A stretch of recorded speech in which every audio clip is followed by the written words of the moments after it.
Et alors, bien sûr, le marché également, lundi, a fermé, la bourse de Casablanca a fermé sur une hausse conséquente. Pensez-vous que justement c'est dans la foulée de ce qui s'est passé de l'autre côté de la Méditerranée pour les bourses européennes?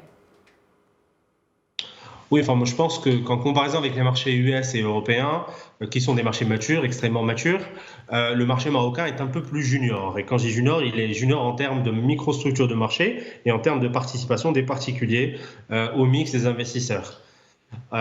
Les volumes sont effectivement incomparables avec le niveau européen, et cela est parfaitement logique au vu de la taille de l'économie marocaine et de la jeunesse du marché. Mhm. Maintenant, on le voit par exemple avec l'annonce de Pfizer, où le marché marocain a enregistré des embellies, certes, euh, pas au niveau des niveaux européens ou Européen. américains, mais Mhm. cela est tout à fait normal.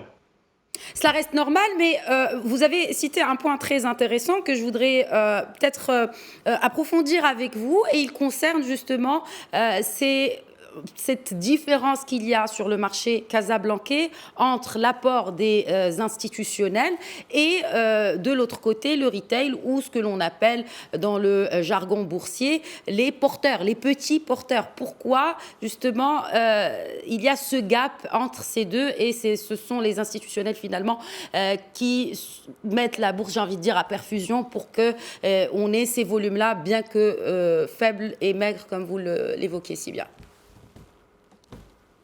Eh bien, écoutez, moi, il me semble tout à fait logique en fait qu'un marché qui est en structuration, comme le marché marocain, ne puisse pas avoir un mix qui soit tout à fait digne des mix européens ou US.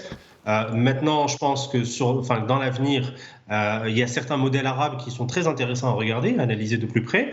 Je pense au modèle égyptien, par exemple, je pense au modèle dubaïote, où avec respectivement 55%, je pense, de participation retail, donc investisseurs particuliers, petits porteurs, et 71% pour Dubaï, par exemple. Euh, Mhm. euh, Ça, bien sûr, il faut le mettre en relief avec la participation au Maroc, qui, je pense, oscille entre 10 et 15% de participation. Maintenant, pourquoi ce n'est pas le cas?